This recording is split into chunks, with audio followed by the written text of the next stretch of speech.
हाय friends, welcome back. तो friends, अभी का वीडियो है we made IITs Pakistan made Lashkar से सुषमा स्वराज इन यूएन। और वाह, तो ये पुराना वीडियो है।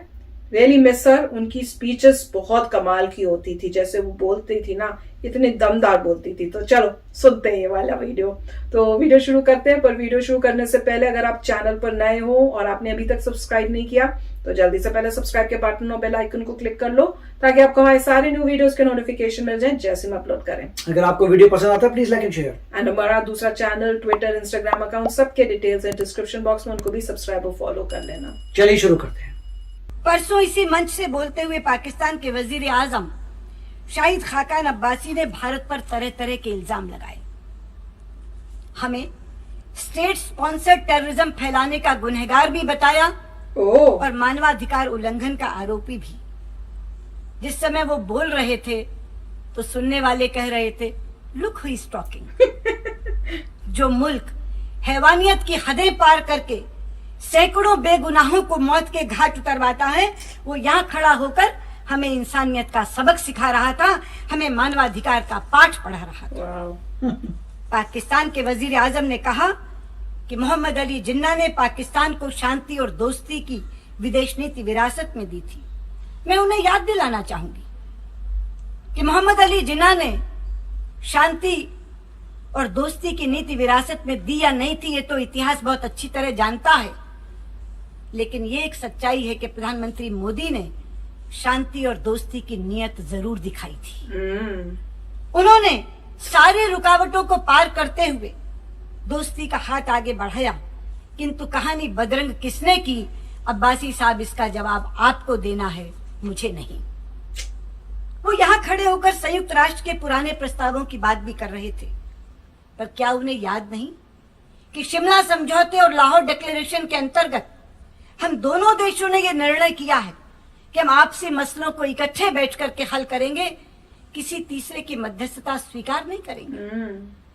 सभापति जी, सच्चाई तो यह कि पाकिस्तान के सियासतदानों को याद तो सब कुछ है, लेकिन अपनी सुविधा के कारण वो उसे भूल जाने का नाटक करते हैं। अरे वाह। पाकिस्तान के वजीर आजम ने कॉम्प्रिहेंसिव डायलॉग की बात भी की। मैं उन्हें याद दिला दूं कि 9 दिसंबर 2015 को हार्ट ऑफ एशिया के सम्मेलन के लिए जब मैं इस्लामाबाद गई थी, तो उनके नेता और उस समय के वजीर आजम नवाज शरीफ की सरपरस्ती में नए सिरे से डायलॉग शुरू करने का फैसला हुआ था और उसे नया नाम भी दिया गया था। नाम था कॉम्प्रिहेंसिव बायलैटरल डायलॉग। बायलैटरल शब्द सोच समझ कर डाला गया था, ताकि कोई संदेह, कोई शक शुबा, कोई डाउट रह ही ना जाए और यह निश्चित हो जाए कि बातचीत केवल दोनों देशों के बीच में होनी है, किसी तीसरे की मदद लेकर नहीं। लेकिन वो सिलसिला आगे क्यों नहीं बढ़ा, इसके लिए भी अब्बासी साहब जवाबदेह आप हैं, मैं नहीं। सभापति जी, आज इस मंच से मैं पाकिस्तान के सियासतदानों से एक सवाल पूछना चाहती हूं कि क्या कभी आपने इकट्ठे बैठकर ये सोचा है कि भारत और पाकिस्तान साथ साथ आजाद हुए थे, लेकिन आज भारत की पहचान दुनिया भर में एक आईटी के सुपर पावर के रूप में बनी है और पाकिस्तान की पहचान एक दहशतगर्द मुल्क, एक आतंकवादी देश के रूप में बनी है। इसकी क्या वजह है, कभी सोचा है आपने?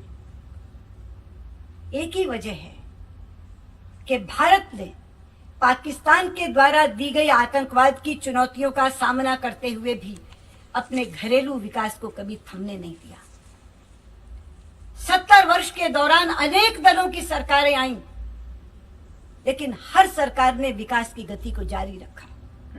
सभापति जी, हमने आईआईटीज बनाए, इंडियन इंस्टीट्यूट ऑफ टेक्नोलॉजी, हमने आईएम्स बनाए, इंडियन इंस्टीट्यूट ऑफ मैनेजमेंट, हमने एम्स जैसे अस्पताल बनाए, all India institute of medical sciences, हमने अंतरिक्ष के क्षेत्र में विश्व प्रसिद्ध संस्थान बनाए। पर पाकिस्तान वालों, आपने क्या बनाया? आपने लश्कर-ए-तैयबा बनाया, आपने जैश ए मोहम्मद बनाया, आपने हक्कानी नेटवर्क बनाया, आपने हिजबुल मुजाहिदीन बनाया, आपने आतंकवादी ठिकाने बनाए, आपने टेररिस्ट कैंप्स बनाए। सभापति जी, हमने स्कॉलर्स पैदा किए, हमने साइंटिस्ट पैदा किए, हमने इंजीनियर्स पैदा किए, हमने डॉक्टर्स पैदा किए। पाकिस्तान वालों, आपने क्या पैदा किया? आपने दहशतगर्द पैदा किए, आपने जिहादी पैदा किए। और आप जानते हैं कि डॉक्टर्स मरते हुए लोगों की जिंदगी बचाते हैं और जिहादी जिंदा लोगों को मार डालते हैं। और आपका जिहादी संगठन केवल भारत के लोगों को नहीं मार रहा, वो हमारे पड़ोसी देश अफगानिस्तान और बांग्लादेश के लोगों को भी मार रहा है, वो भी उनकी गिरफ्त में है। सभापति जी, यूएनजीए के इतिहास में ये पहली बार हुआ है कि किसी देश ने शाम को राइट टू रिप्लाई मांगा हो और एक साथ उसे 3-3 लोगों को स्पष्टीकरण देना पड़ा हो, 3-3 देशों को जवाब देना पड़ा हो। ये अकेला तथ्य पाकिस्तान की करतूत को दर्शाता है। मैं कहना चाहूंगी, पाकिस्तान वालों, जो पैसा आप आतंकवादियों की मदद के लिए खर्च कर रहे हो, अगर उसे अपने अवाम की भलाई के लिए खर्च करो, अगर अपने मुल्क की तरक्की के लिए खर्च करो, तो एक तो दुनिया का आतंकवाद से पीछा छूट जाएगा और साथ ही आपके अवाम का कल्याण हो सकेगा, आपके मुल्क का विकास हो सकेगा। इससे क्लियर क्या कोई बोल सकता है? क्या धमाकेदार है। सभापति जी, संयुक्त राष्ट्र आज जिन समस्याओं का समाधान ढूंढ रहा है, उसमें से सबसे प्रमुख है आतंकवाद। भारत आतंकवाद का सबसे पुराना शिकार है, लेकिन मुझे याद है जब हम आतंकवाद शब्द का इस्तेमाल करते थे तो विश्व के बड़े बड़े देश उसे कानून व्यवस्था का मामला कहकर खारिज कर देते थे। लेकिन आज जब आतंकवाद चारों ओर पैर पसार रहा है तो अब सब देश इसकी चिंता करते हैं। तो बताओ फ्रेंड्स, कैसा लगा? ढूंढ के लाई हूं ना एक जेम, तो कितना अच्छा बोले। और ये इनकी स्पीचेस सारी आप कोई भी देख लो, बहुत अच्छी होती थी। और जिस तरह से इन्होंने यूएन में आके बोला है ना, जवाब दिया है, ओए होए क्या कमाल का जवाब था। मेरे को तो देखना था रिएक्शन कि जो पाकिस्तान के रिप्रेजेंटेटिव्स वहां बैठे हुए हैं उनका क्या हाल हो रहा है ये, क्योंकि उन्होंने पहले बोला है तो उसका रिप्लाई वो दे रहे हैं और बहुत अच्छा दिया है कि भैया आप क्या बोल रहे हो, मोदी जी ने तो कोशिश की थी और उसके बाद क्या हुआ उसका जवाब आप दे दो। उसके बाद वो ये भी बता रहे हैं कि देखो हम इंडिया ने क्या पैदा किया है, आईआईटी से हमारे लोग आए हैं, सब वो बताया, डॉक्टर्स हैं, सब हैं, पर आपके केस में क्या हो रहा है। और जो लास्ट में बोला कि जो इतना पैसा आप खर्च करते हो ये गलत कामों में, उसकी जगह अगर आप अपनी कंट्री का विकास करो, लोगों की भलाई के लिए चीजें बनाओ तो वो बेटर रहेगा।